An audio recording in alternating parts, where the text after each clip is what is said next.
Of April 2025, coming up on today's Global Intelligence Agency Operations Report. Welcome to International Tariff Day.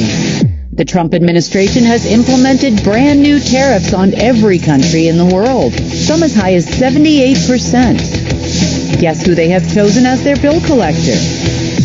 And the Trump operatives have been hopping from bank to bank looking for hundreds of billions, if not trillions, to pay the bills. However, they must have forgotten that the banks are waiting for money from them. Israel bombed Syria overnight, but on whose behalf?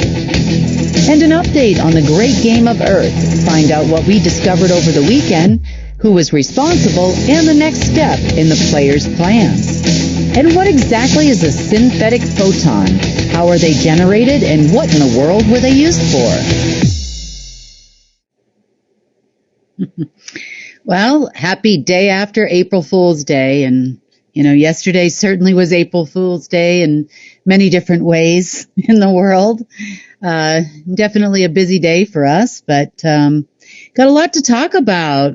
Haven't talked in quite a few days, and I've missed you guys. So, a very busy time and a little crazy out there. Couple of regular news things I'd like to go over because this is going to be really important for everyone in the world. It doesn't matter where you are. Are these new I'm calling it International Tariff Day. Basically, the United States has implemented tariffs against every single country in the world, even some that don't have any citizens. So, therefore, unless the wildlife is going to get a little froggy and entrepreneurial, then they probably won't be getting any of those tariffs. But the minimum amount for tariffs against nations is 10%. And some of them are a little bit crazy. Now, the interesting number of 10% brings to my mind the exact percentage that the Order of the Black Sun used to get paid by the Rothschild family when they were their quote-unquote security forces. So I find it very interesting that our Black Sun-run White House right now is implementing a minimum of a 10% tariff everywhere. And a lot of these tariffs make no sense. Really no sense. And I know that from their point of view, they believe this is going to bring or force manufacturing to come back into the United States. Now, manufacturing is one thing, sourcing raw materials is another. There are also a lot of issues as it relates to agriculture and the amount of agricultural products that the U.S. imports from countries like Mexico and even Panama and a lot of areas of Latin America, not to mention rice and other things we import from around the world. So, we have a significant amount of food manufacturing that comes from outside the country. And we're just going to talk about, some basic needs and tariffs and what it is that they're doing. So, okay, let's start with the tariffs. A couple of things that I find very interesting if you're actually trying to build a country. China has been hit with a 67% tariff. At least that's today. And it depends on what news outlet and what news article you are looking at, because these numbers have changed from article to article. So one of the major impacts that are going to affect American citizens is in the pharmaceutical industry, also within the insurance industry. So I mentioned these two, and I understand a lot of you probably prefer not to utilize pharmaceuticals whenever possible, and that's just kind of our group. But there are things like insulin and other types of pharmaceuticals, antibiotics from time to time, things like that we really need to take a look at. We also probably have friends and family members that are dependent on medications, one or another. Even if it's for something as little as like blood pressure or or some other type of heart medication. So pharmaceuticals are pushed pretty heavily on Americans, and as you know, and it's a very large industry. Even just in America alone, we're talking probably almost $3 trillion per year. So let's talk about that for a minute, because I'm just going to kind of give you a general idea of the impact. So most of our pharmaceuticals, around 57% of our already manufactured, ready to be put into the market pharmaceuticals, so this is not the whole pharmaceutical industry, around 57% of those pharmaceuticals come from China, India, and Mexico, all of which have been hit with higher percentages than 10% of tariffs. Now, as it relates to generic pharmaceuticals, and this is your, it's not a brand name, for example, of an antibiotic. It's just amoxicillin or penicillin, just as an example. These are, about 91% of them are produced in China and India.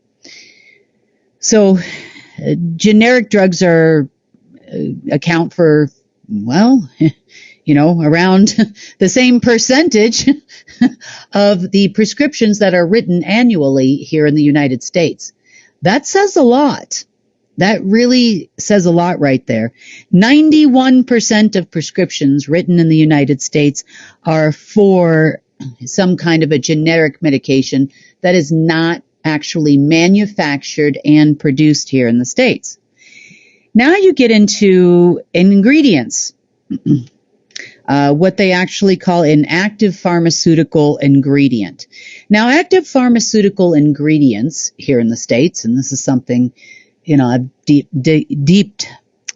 dived, I guess you would say, or dove pretty deep into, because some of these ingredients are also things that are used in supplements. They are also some of the things that might be used in cosmetics or skincare. So there's a lot more to pharmaceutical ingredients than just things that you would consider, I'm going to the doctor and getting a pill. That's really not it. You can look at a lot of the skincare that you use, and you can say that there's a lot of ingredients in there, like, for example, vitamin B. Most of the vitamin B that is in cosmetics and skincare is produced elsewhere other than the United States. You also have other active ingredients that are considered an active ingredient that's a pharmaceutical, that are in things like topical wound care, all kinds of stuff that you regularly probably have in your medicine cabinet and don't consider it as a pharmaceutical, like you're not readily taking a pill. So there's a lot of things that are going to be affected here in the United States by these significantly high tariffs. So that means that you can probably expect to pay a significantly higher amount for your makeup, as an example, your skincare, your lotions, your hand creams, your, hand soap, body soap. A lot of this stuff is imported. The active ingredients in those things are imported from China or outside the United States. Also, your pharmaceuticals. There are a lot of even natural things that are in your supplements that are imported from other countries. So there's a lot at stake here as far as us being the consumer and the increase in prices we are going to face. You can also expect an increase in prices of things like rice and other things that are imported from Asian countries. So it's going to have a pretty significant effect on the U.S. market. So let's see. At least of the pharmaceuticals that are manufactured in actually the United States, and even though they might not be China or other countries, China or India as an example, there are a lot of other countries besides China, Mexico, and India where we import medications from, already produced medications, or what they're calling an active pharmaceutical ingredient. And that is a pretty big list, according to the FDA, because they ban a lot of active, quote unquote, ingredients that are just vitamins. It's also interesting how active ingredients such as Tamiflu, the active ingredient in Tamiflu is actually a derivative of anise, or anise, depending on how you say that. And that is also predominantly imported from Asia. So even though the, let's just say, drug may be manufactured here in the U.S. and it may be a derivative of a natural plant, that doesn't mean that we actually produce said plant here in the U.S. So, yeah, there's a big impact there. So this large increase may not affect you personally if you have what we call medical insurance. Now, medical insurance, you probably pay a pretty hefty penny for right now, and you can thank the Obama administration for that, for the large increase in medical insurance. But that you can expect that premium to probably double over the next year or so, because the pharmaceutical companies are going to raise their prices by as high as 67%, which means insurance companies are either going to go bankrupt, this is for private insurance, or they are going to pass that cost on to the consumer. And my guess would be they're going to pass that cost on to you. Or probably if they can't, then they're going to probably all go bankrupt. Now, from several large insurance companies, we have heard behind the scenes that they are already on the verge of bankruptcy. These tariffs are going to throw them over the edge. And I can tell you what the Trump's plan is for this here in just a second. The Trump administration's plan, whatever that Cheeto thing is walking around in the White House. Okay, so this just addresses the possibilities of what can happen in the pharmaceutical industry as an example of what's happening. Another one with rather lofty, another country with rather lofty tariffs at 64% would be Indonesia. Now, Indonesia is the world's largest producer of something called palm oil. Although it's not very healthy for you to consume, it's also utilized in a lot of manufacturing of things. Palm oils are found a lot in cosmetics and skincare and lotions. It's also found a lot in other items that you may purchase. It's definitely used as a lubricant. It is, I'm going to say, semi-sustainable. There's a lot of arguments about whether or not the industry is sustainable. But nonetheless, as far as inexpensive food products that a lot of people buy, because it's all that they can afford, and a lot of those are processed, and a lot of those contain palm oil. You can read it on the ingredients list of a lot of your frozen foods. Excuse me. On a lot of your frozen foods, you can also read it in a lot of your processed foods. So that means that the price of food could probably go up based on the fact of their not understanding of how things are manufactured here, even if they are actually manufactured here in the United States.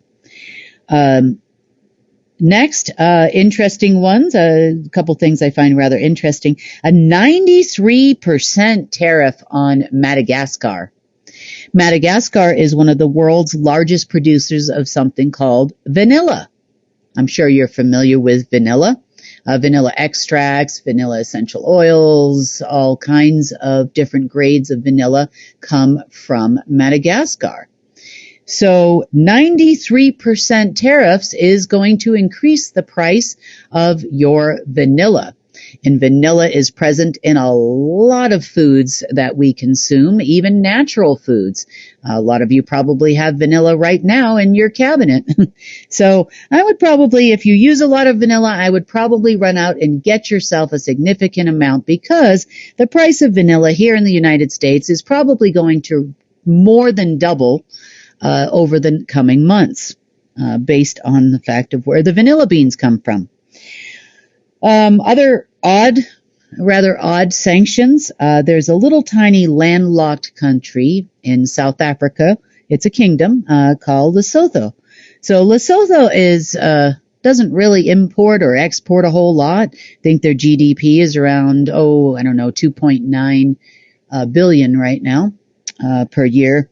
So it's not, not a significant importer of goods, but for some odd reason, they got slapped with a 99% tariff.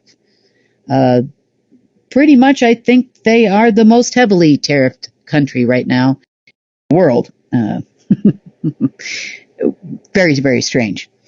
Okay, next, there are a couple of islands that are considered to be Australian territory, which are off the coast of Antarctica, called the Heard and McDonald Islands.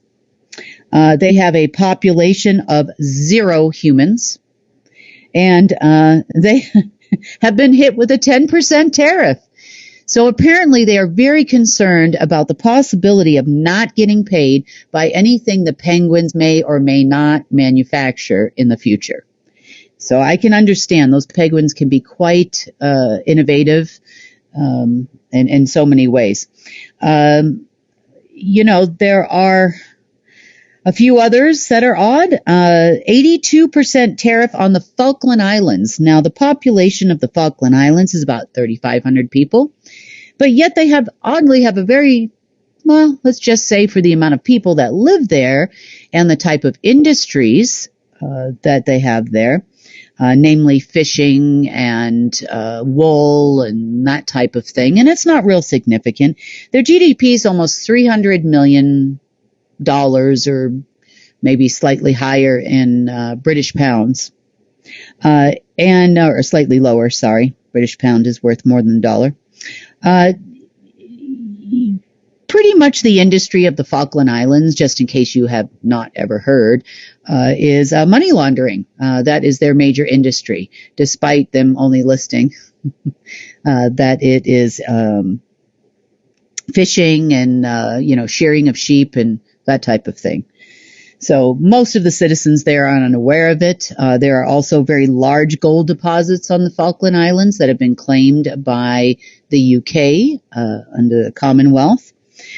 Those Falkland Island deposits were once registered to the Federal Reserve, gold deposits, but they are no longer. So that's a little bit of information on the Falkland Islands. I don't know where they came up with these numbers. I'm pretty sure there was probably a dartboard and probably a lot of alcohol involved, because none of this really makes any sense. They have even put tariffs. I think they're about 17% or something on Israel recently as well. And I thought that they were buddy-buddy with Israel. Apparently not.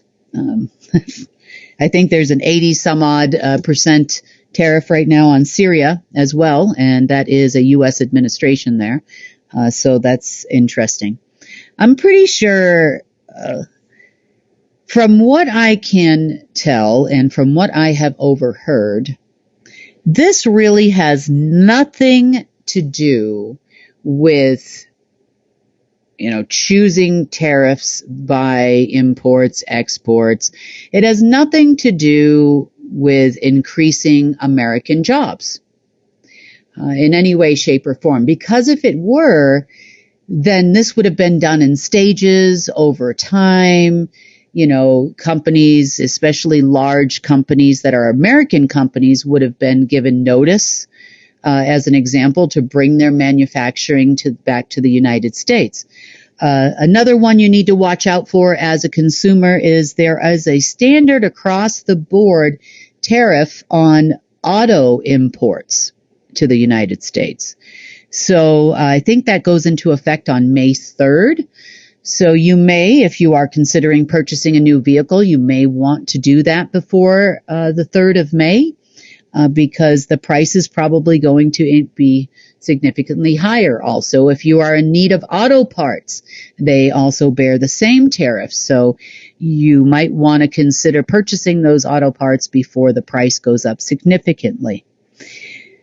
Now, if that was to make America great again, and I say that with a laugh, and increase American jobs. Of course, I'm sure that Detroit would love to have, or maybe not, most of their auto manufacturing back here in the States, from the big three, as they call them.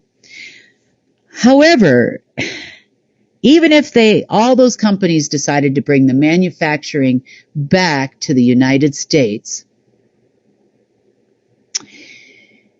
they would absolutely need a year or more. There are a lot of regulations here when you are, for example, using a lot of oil and there's a lot of waste, chemical waste in the production of cars, whether it's from, paint or it's from oil or gas used and that type of thing. Lubricants. I mean, there is a lot of dirty waste that is definitely produced in the manufacturing of vehicles. So that being said, there are a lot of waste disposal requirements on any kind of land that would have to be purchased or repurchased here in the States in order to bring that manufacturing back. There would be negotiations with unions because we do have an auto workers union here in the United States. The cost overall of employment and labor in said factories would be significant. The purchase of equipment would be significant. Now, that's even if it's possible, because some of that equipment isn't actually manufactured in the United States either. So they're going to have to import that equipment from other countries as well, paying in excess of 67% or more, depending on the country that they're importing it from. That is going to probably bankrupt our quote-unquote big three auto manufacturers. You can also, the price of produce is going to go up significantly based on the amount that we actually get from other countries too. So we're looking at a significant increase in farming costs. Now, want to touch on farming real quick. The farming industry and food industry in America equates to around $2 trillion a year. That's including what you're buying at the grocery store, canned goods, all of that type of thing. Now, we have around 1.9 million farms actually in the United States that are functioning right now. If you are to look at the amount of food manufactured or otherwise by people, Americans, or at least in America, I should say, versus the amount of profitability, which is around $130 billion a year to farmers, that's a pretty wide gap. And then you can account for 1.9 million producing farms in the United States. Well, where does the rest of that money go? Oh, that's right. It's all in the manufacturing. And where are all those canning facilities in the U.S. and who's processing that food? And by the way, does anybody know where red dye number 4, 5, or whatever it is come from? Well, it's not America. I can tell you that. So that's going to significantly change manufacturing of things like cereal, even things that are manufactured in the United States. So it's going to hit the large manufacturers, even like Johnson & Johnson, for example. It's even going to hit the small manufacturers like Mom's Soaps, because active ingredients, the list of active ingredients that are produced in another country is very significant. Not only that, you've also got the car industry that's going to suffer, as I had said, but where does all the steel come from? Where do all the parts come from? Where are specialty parts manufactured?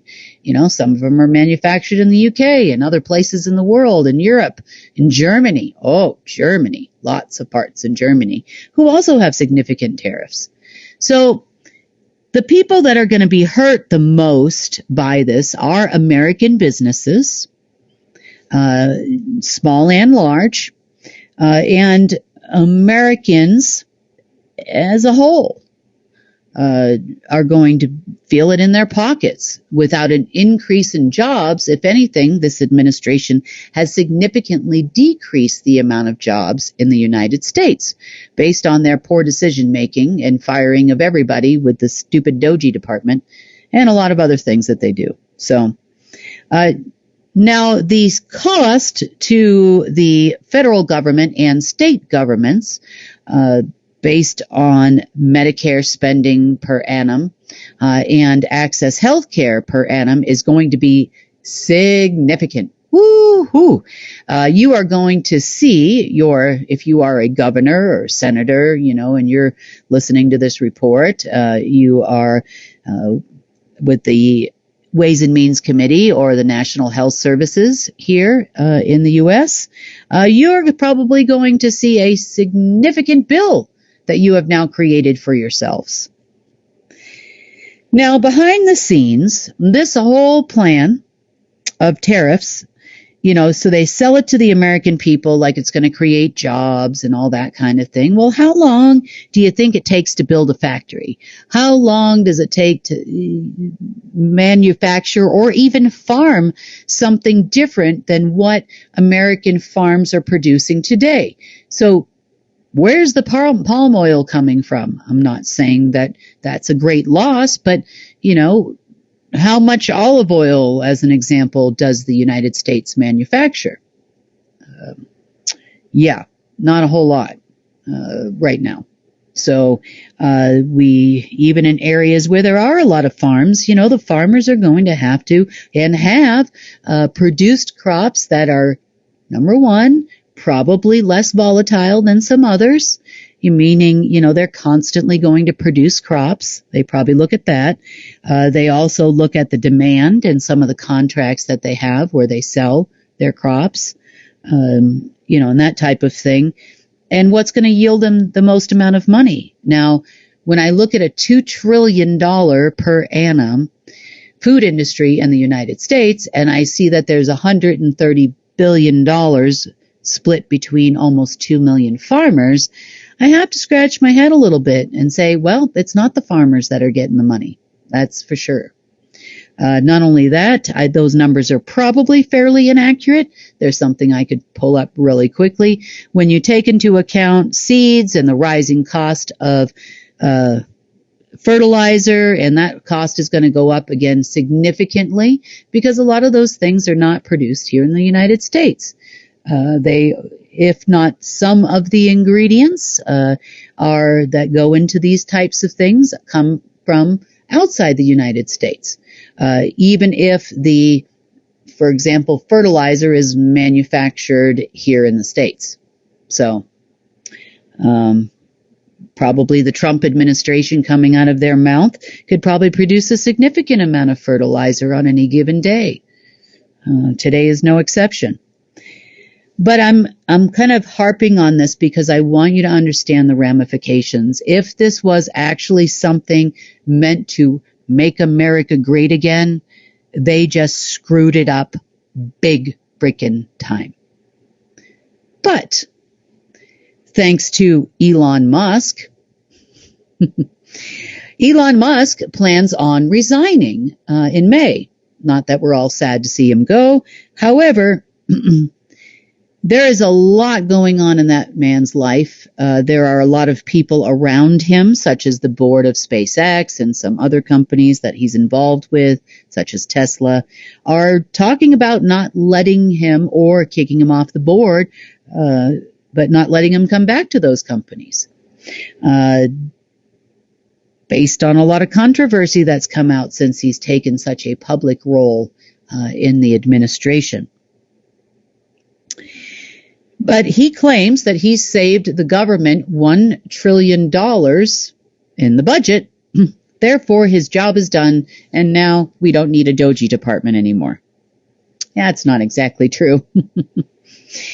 You figure out the average budget, ones that actually got paid for. I mean, and I can speak for my own self personally, somewhere around $1.8 trillion.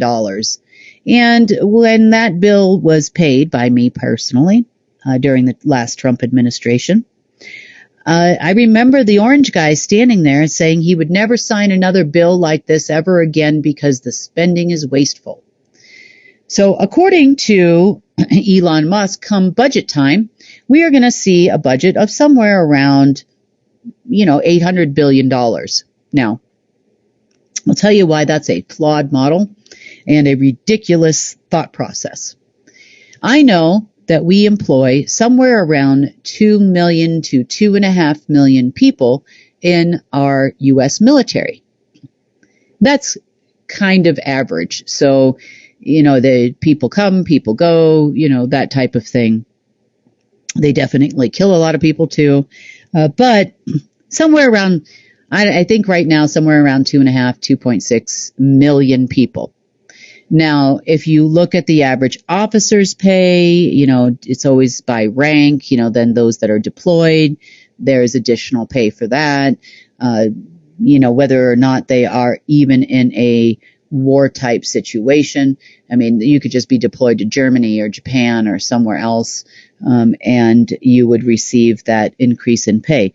So when I do all those numbers, and I'm just talking about payroll alone, not even wartime spending, you're looking at a lot of money. I mean, this isn't even including all the kickbacks that all the generals get and stuff.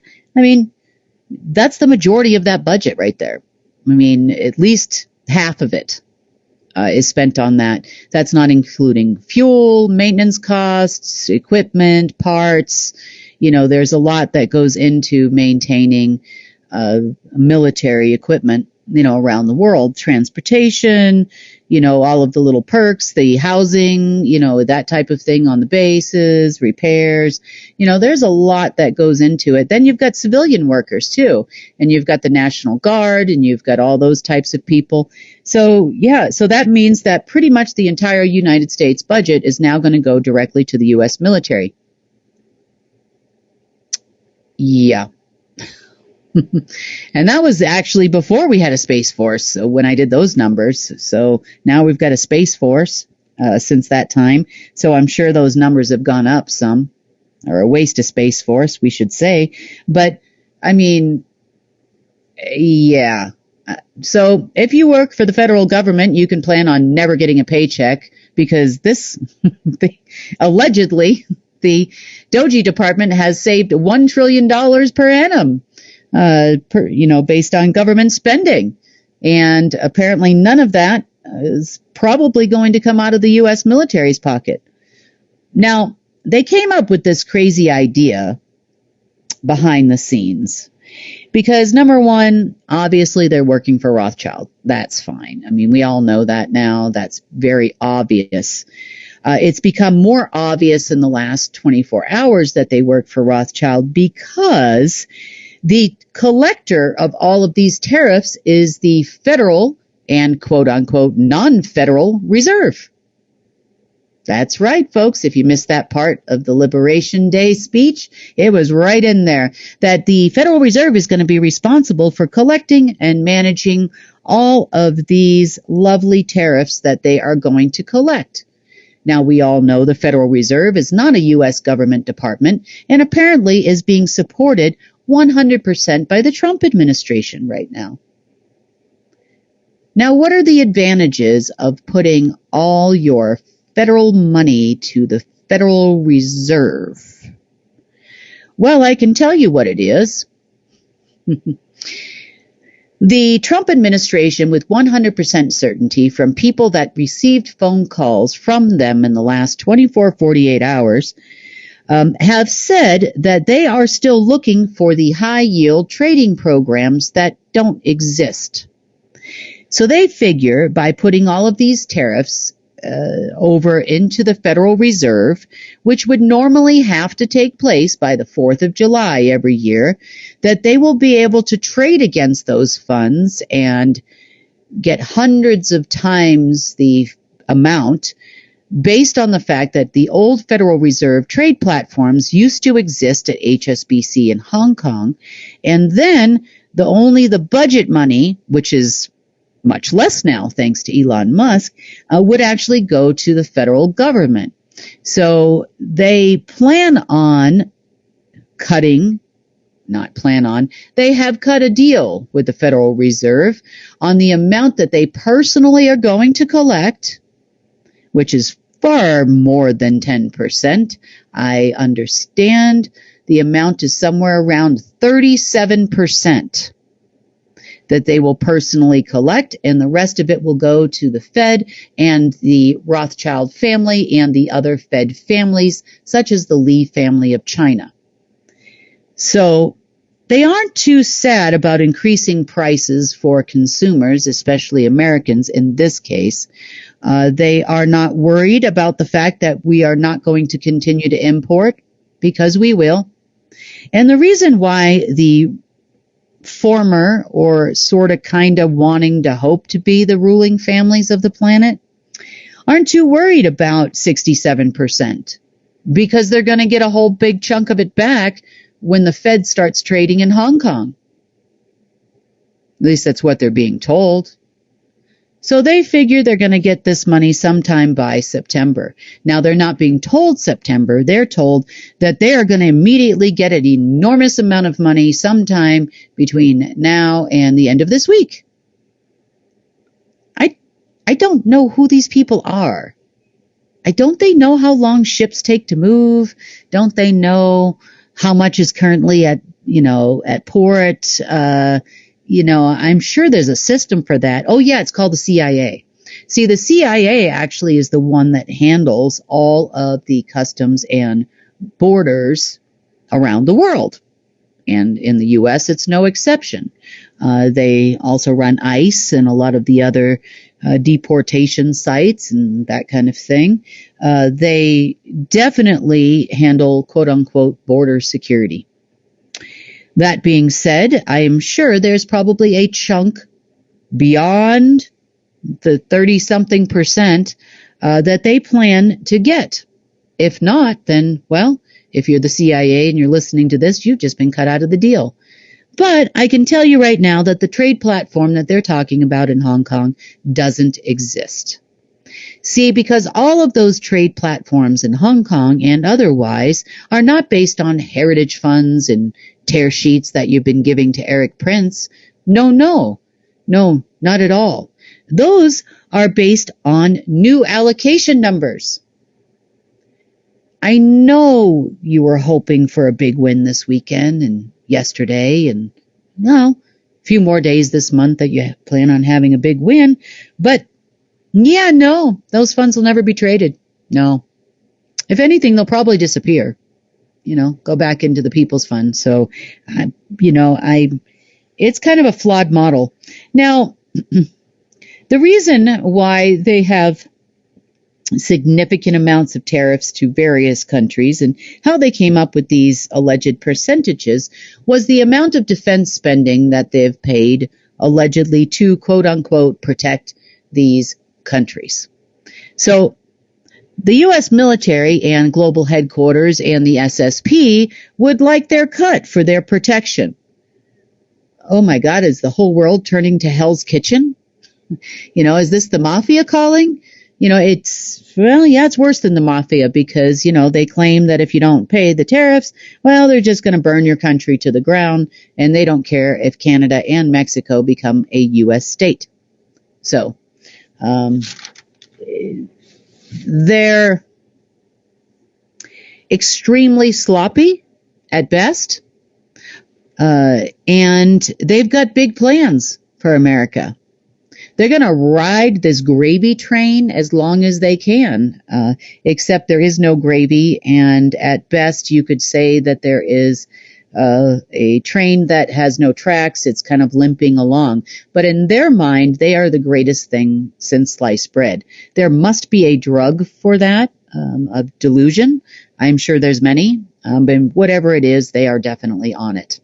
So there is also a very interesting thing that's come up in the news, just to see how the American people and probably the world would react.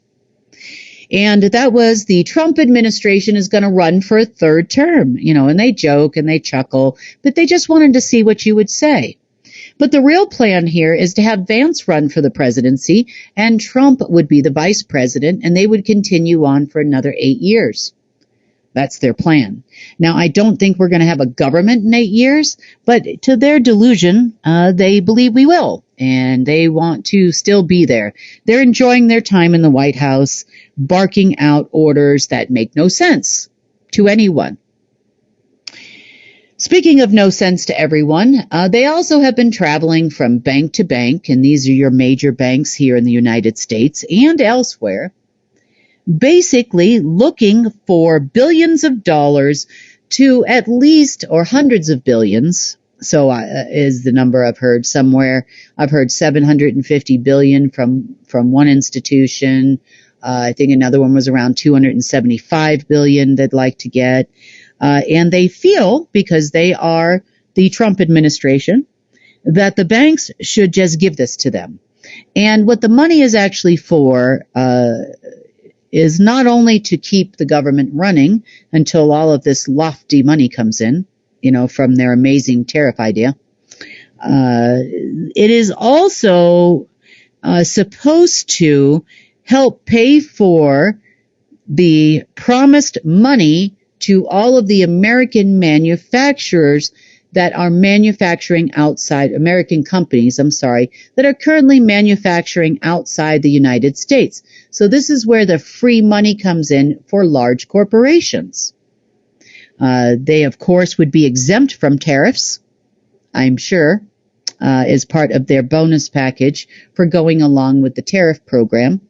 That would be your big cabal corporation complex, so to speak, your car manufacturers, your Johnson & Johnsons, your Pfizers, your Modernas, and all those people. They would probably see those no tariff bonuses. Most of the time, most of the large corporations don't pay any kind of tariffs or customs anyway, which is kind of what puts them at an advantage over the average everyday small, manufacturer, not only in the U.S., but worldwide.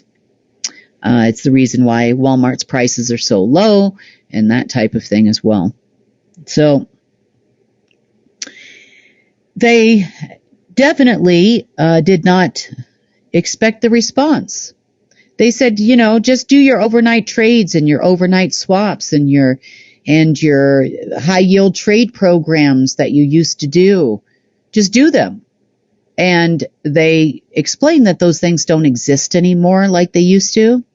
They also explained they're not really doing very much in the way of overnight swapping. Overnight swaps are where one bank lends money to another bank overnight to increase their capital or whatever it is they need. It's also in a lot of currency exchanges and those types of things as well. And they said, we're not making any money on that. There's not a whole lot going on. They said pretty much every dime, and not just American dollar, peso, RMB, and otherwise, are all kind of caught up in the, that's what's keeping the system afloat. They're robbing Peter to pay Paul at this moment in time. And by the way, Trump administration aides that came to our bank, we were supposed to be getting big payouts from the government. You were supposed to be giving us payouts and not the other way around. Well, what's happening? This is causing a lot of back chatter between banks right now. This is worldwide, because no one is really, let's just say, no one really knows what's going on. So lots of backlash coming there for sure. Lots of backlash with the Rothschild family and the Lee family in China and others that promised big things were happening this weekend. So the great game, oh dear.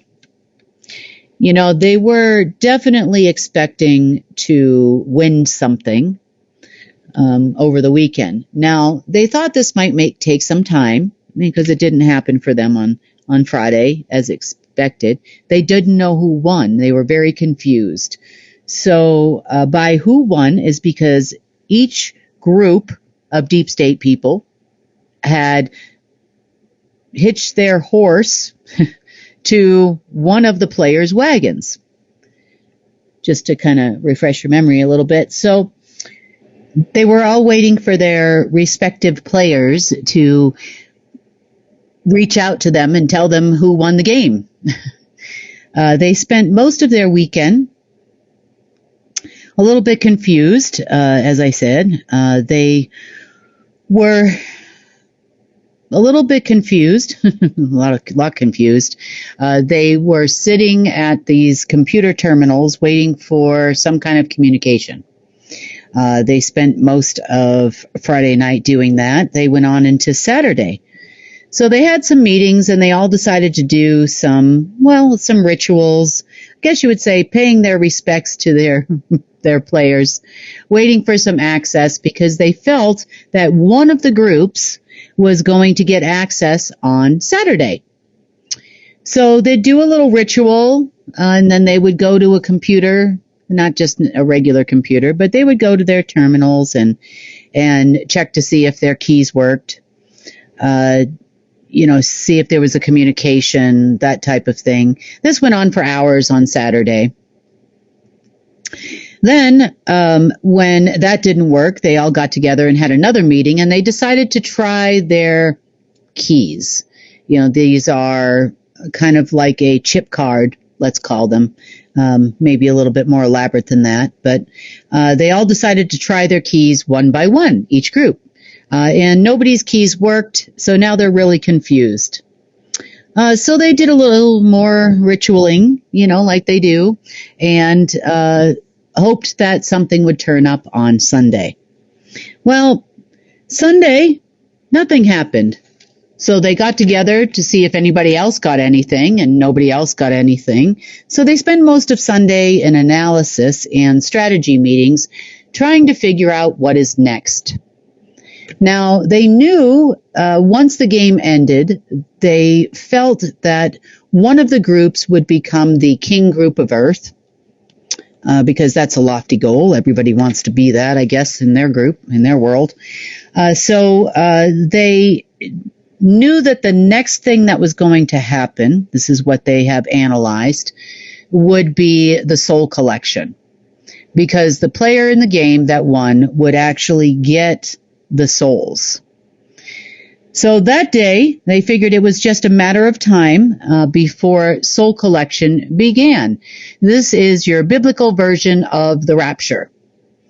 They had soul collection sites on Jupiter and Saturn, also in Alpha Draconis, Aldebaran, and in the Orion Nebula. So this was not put together by the deep state, by the way, and I don't even know if they knew who was going to be collecting what and where it was going to be going.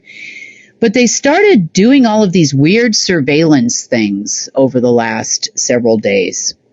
They also had sent an enormous amount of military equipment around the world, mainly in the Middle East, not just for normal people war. They were going to stage the fact that they were going to defend humanity from the alien invasion that was about to take place.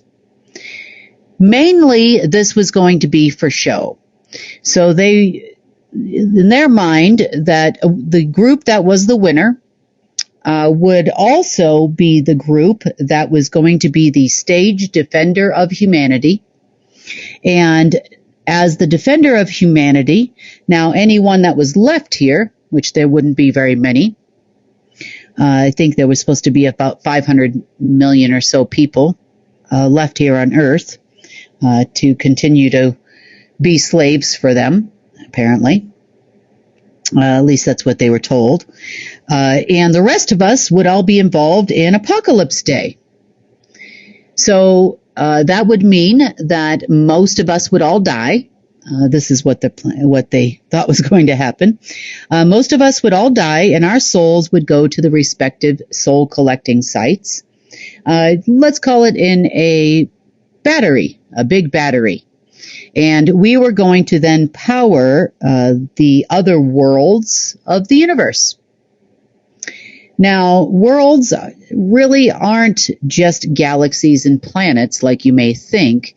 These are entire universes that exist between other universes. I know that's a topic for probably another day and a very long discussion, but you could say they were planes between planes, pockets of not time, but pockets where worlds would exist. They created places for especially the dark ones to exist, and also in some cases AIs to exist. So they planned on sending all the souls to the respective battery locations, and what was left here was going to be slaves and for the new folk. They did not want us to repopulate. This was part of not their plan, but this, I don't think they really fully knew what to expect. But they were not supposed to repopulate the planet in any way, shape, or form, at least not with what we consider to be human beings. And they felt that that time was probably going to be sometime this week. By their calculations, apparently that day is Tuesday, yesterday. So yesterday, we spent most of the day making sure that there was no apocalypse. They had sent a lot of very expensive secret space program spacecraft to do a lot of surveilling. They thought that there was going to be the whole beast arising from the ocean. You know, most of you know this story. And that was going to be off the coast of Africa. So they had a lot of surveillance going round and round and round there, looking for something to rise from the ocean. They were trying to help the plan along on Socotra Island off the coast of Yemen, where they thought that they could somehow tap into this elaborate structure that is not human-made, in order to push the apocalypse to happen. Just in case, you know, there was something broken, you know, is this thing on? Tap, tap, tap, you know, trying to figure out what was not working. We, on the other hand, spent most of the day making sure it didn't happen. That was not going to happen. There was no fanfare on our part, no movement of military equipment, except the enforcer kind of ran around a little bit along with us and making sure these things did not take place. That being said, it was kind of a bust last night. It lasted probably until, the wee hours of the morning, my time anyway. Preventing apocalypses and making sure that there was no signals coming to any kind of surveillance or AI systems or anything that the deep state would have access to. They also were looking for any kind of signs and indicators of replicating the Golden Age AI, YAWN, also the key intelligence and military system. They would like to have that. And you could say that there were some shadows of things that appeared because, there are a lot of things that go on in the universe that these people just don't understand. They don't understand the mechanism behind it. And some of it's kind of on, for lack of a better term, autopilot. Regardless of what it is that we do, sometimes things are triggered by certain events, and the end of the game was one of those events. So there's been a number of things since the last time we talked that have been triggered here and there. One of these things I found actually quite interesting. And this relates to something that Lucifer had put in place as a player in the game.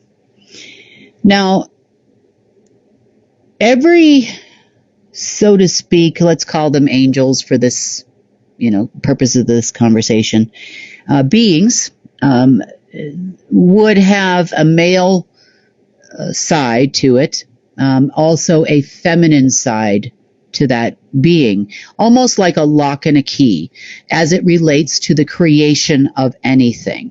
So, of course, Source was always the third party in the creation process, and the two beings would then create on Source's behalf. Now, obviously, there was quite the kerfuffle between Source and Lucifer, but that left Lucifer and a being you know by the name of Sophia. Sophia is talked a lot about in Gnostic texts. I know that she is a prominent figure within the Illuminati, so to speak, or the Gnostic Illuminati. And this being is basically their version of the Christ figure coming back to save them all. And if they really knew the base behind what happened to Sophia, they could probably say that that was a pretty powerful being with Lucifer there. So at some point in this war between Lucifer and Source, Lucifer decided to take Sophia, the being, and split her up into little pieces. Those little pieces would be things you know in our science as photons, quarks, preons, and create a very interesting, let's call it a Sophia AI. The Sophia AI was nothing like any other AI. It wasn't like Alpha and it wasn't like Omega, where it had a platform based in Source, and it would operate on the Alpha side, or dark Source or anti-Source on the other side, and being Omega. They were definitely powerful AIs within the universe, but very different from Sophia. Sophia's particles, so to speak, were split up into hundreds of billions of pieces throughout the multiverse.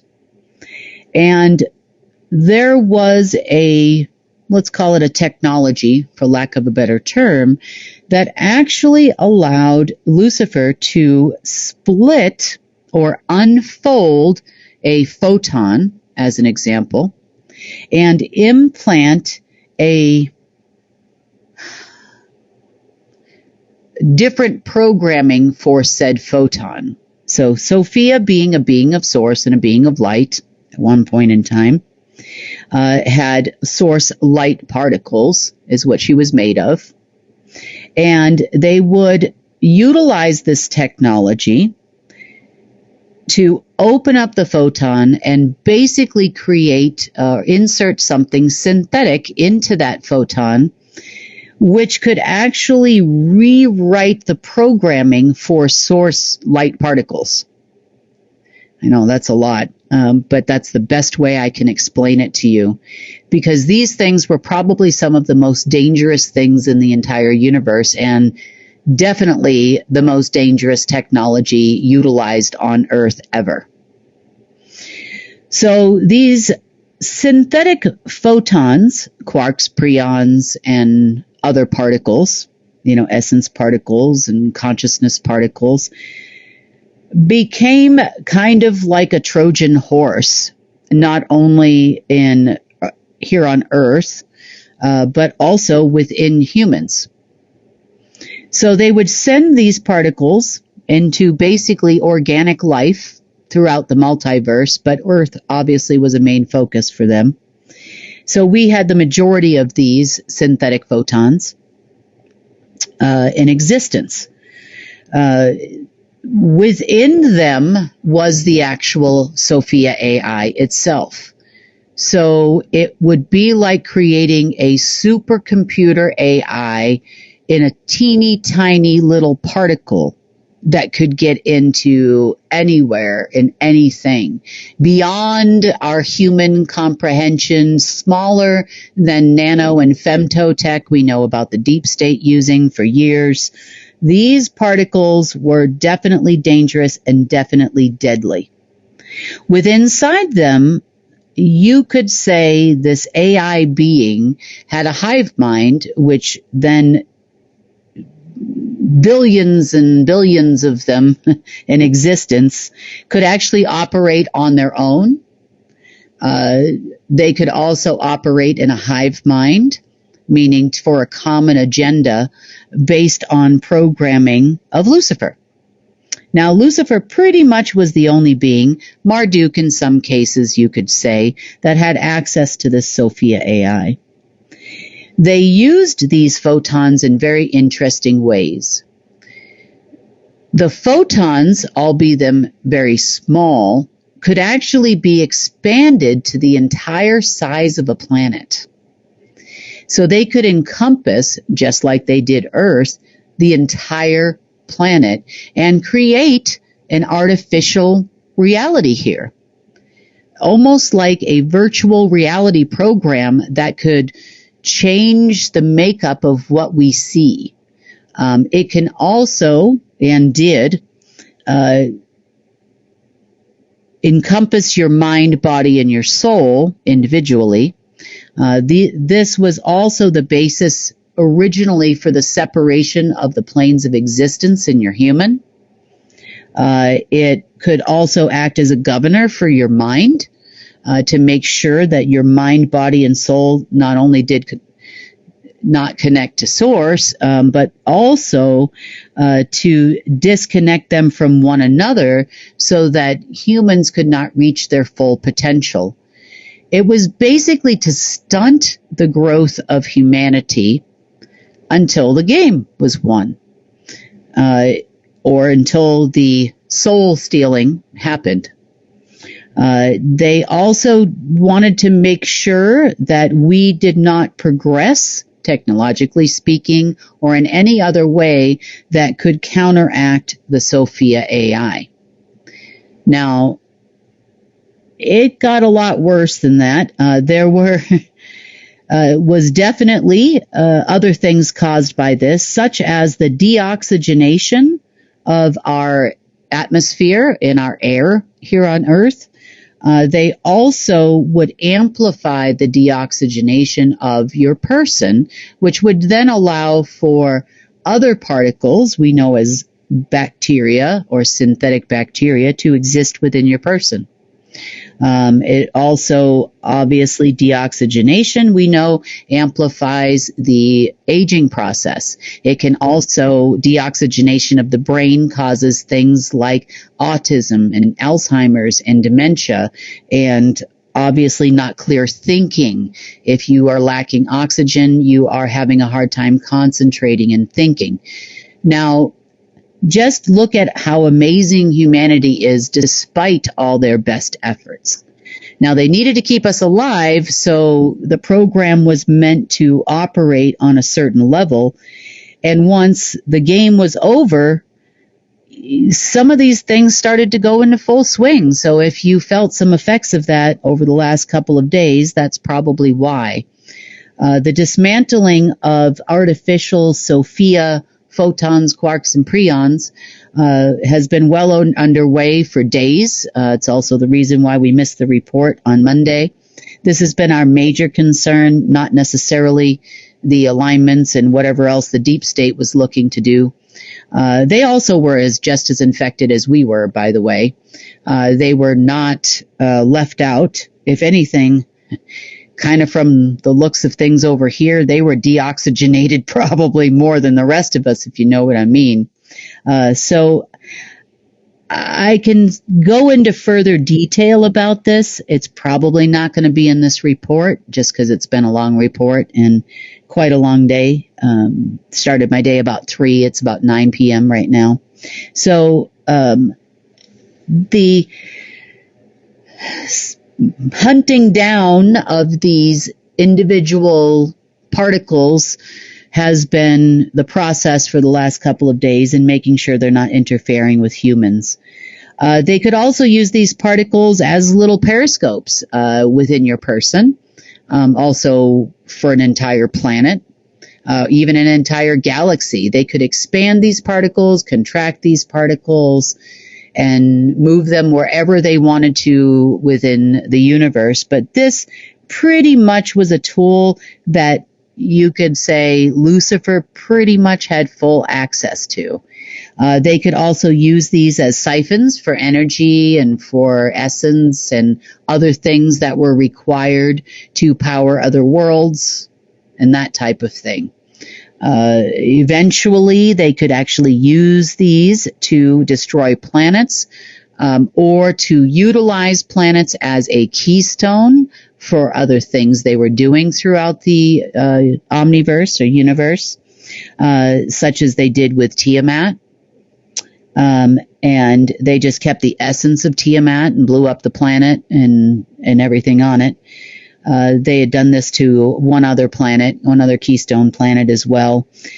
Some of the other planets that they already conquered and wiped out their population in the past also had these particles, where they could use the energy of the planet itself, and its connection to source as batteries for other programs and new worlds, so to speak, creation. So yeah, it was definitely probably the most destructive AI I have come across to date. And I've come across hundreds of them so far, but this one by far probably took the cake. Yeah, and we'll go over some more of those programs probably on another day, but that's a lot of information to take in, for one day. As far as the deep state is concerned, they're never going to stop. Even some of their black magic workers that work for them have tried to convince them to stop. Look, it's over. It's not working. They refuse to listen, even to their own people, just like they refuse to listen to the banks when the banks aren't doing what they're told because it's impossible. They are not listening to anyone but their own selves at this point because they think that they know better than anyone. That's probably an ego thing. But best I can tell, from listening to some of their meetings and things that are going on in their world over there, they have spent most of today looking for additional space junk that could have been left behind by players. They did have quite an awareness of some of the programs that they would run. For example, there were some sites that went from Israel all the way over to Joshua Tree in California, where there was a reversing of the language of source that kind of kicked in the last couple of days, meaning source writes in the light language things like natural creation. And there was a mechanism that was kind of at half-mast that was running between those two locations.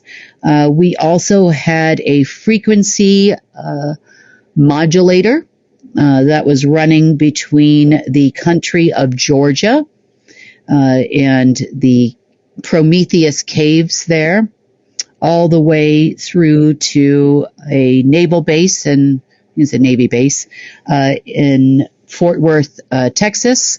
And the other end of that went to Peterson Air Force Base here in the States. So they were trying to see if they could change the frequency of the planet by connecting to this device.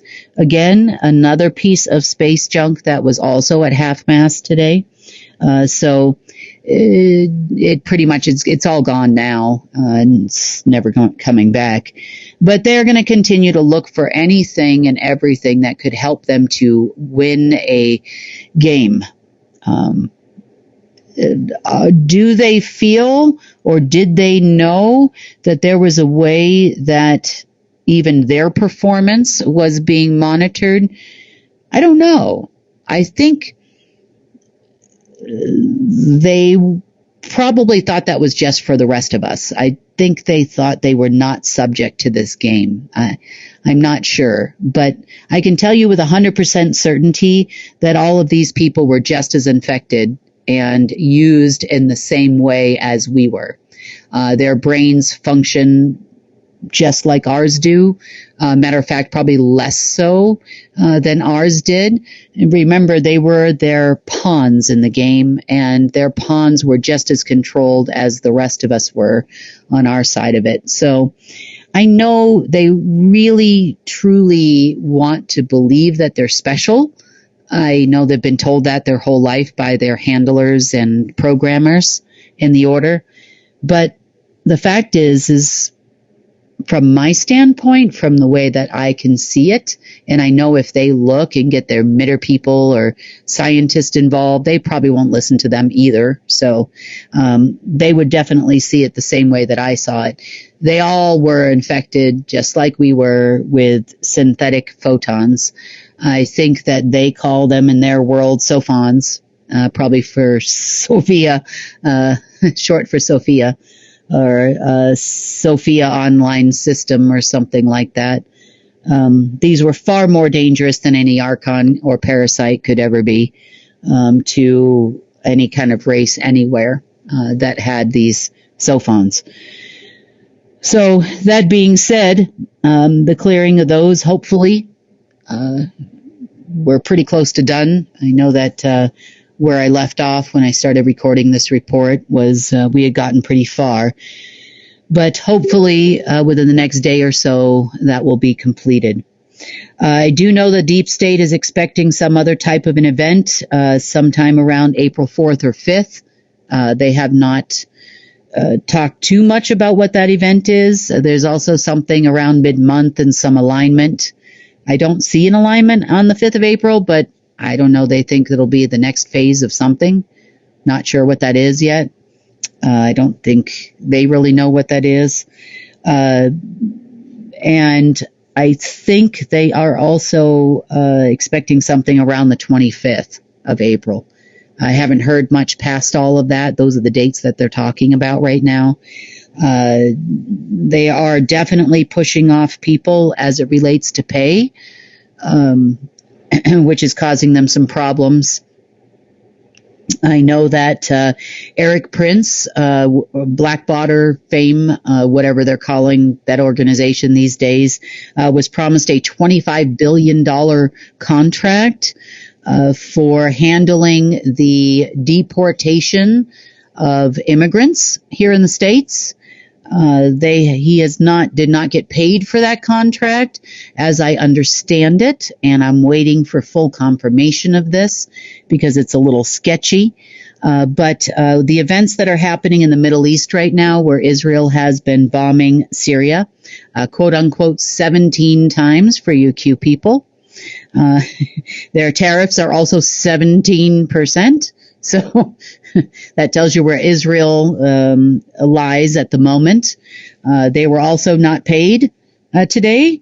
There is some talk about, not talk, but there has been a movement of Turkish troops into Syria to, quote unquote, fight the Israelis and support Syria.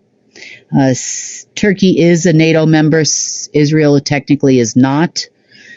So there is no quote unquote illegal warfare there, you would say.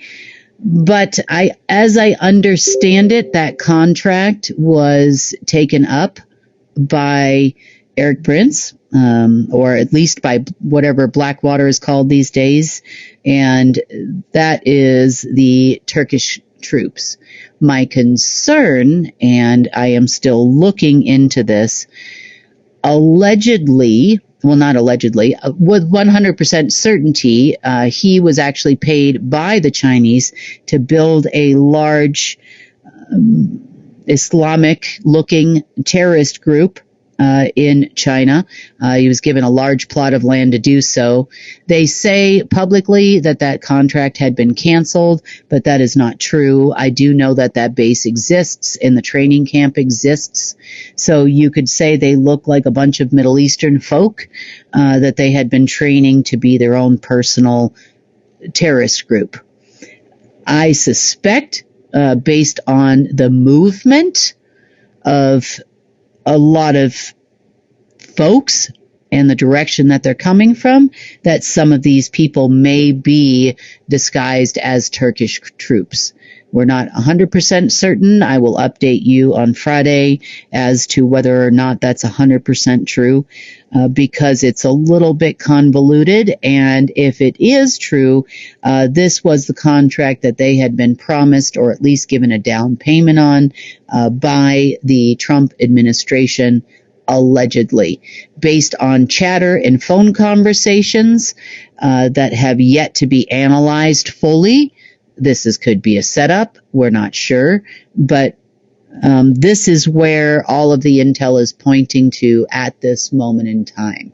So I cannot give you 100% confirmation probably until Friday, based on that information coming to me about 4 hours ago.